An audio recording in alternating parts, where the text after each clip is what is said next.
मैं दुष्टुर उपाध्याय। जब से पश्चिम बंगाल में एसआईआर की प्रक्रिया शुरू हुई है, तब से बांग्लादेशी घुसपैठी और रोहिंग्या मुसलमानों के बीच भगदड़ मची हुई है। बिना दस्तावेज के कई सालों से भारत में रह रहे ये घुसपैठिए अब किसी भी तरह से अपने देश लौटने की कोशिशों में जुटे हुए हैं। भारत बांग्लादेश बॉर्डर पर देश छोड़कर भागने वाले घुसपैठियों की लंबी लंबी लाइनें लगी हुई हैं।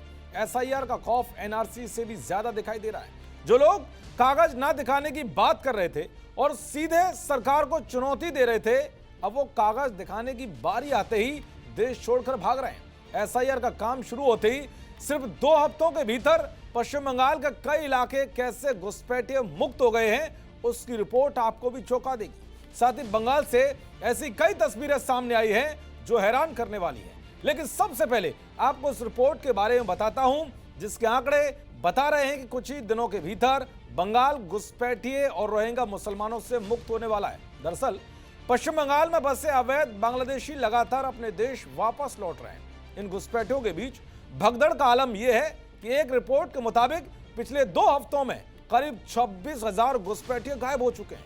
नतीजा यह है कि कई गांव में घर और झुग्गियां लगभग खाली हो गई हैं।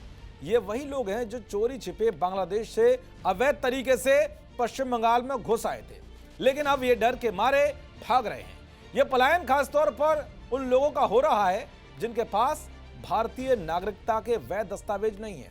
एसआईआर एक तरह की जांच प्रक्रिया है जो नागरिकता साबित करने के लिए चलाई जाती है, लेकिन सिर्फ इसकी चर्चा से ही ये भगदड़ सी मच गई है।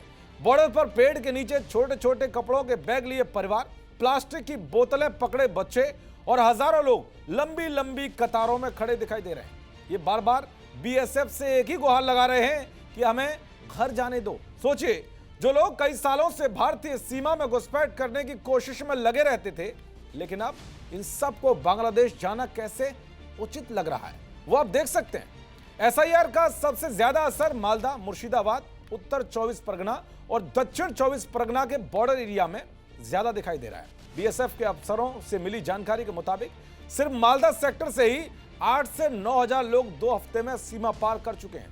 पूरे पश्चिम बंगाल से 26,000 के आसपास लोग लापता हैं, जो ज्यादातर बांग्लादेश के बताए जा रहे हैं। ये कोई जबरदस्ती नहीं, बल्कि खुद ये लोग बीएसएफ वालों से कह रहे हैं कि हमें अपने देश जाने दो।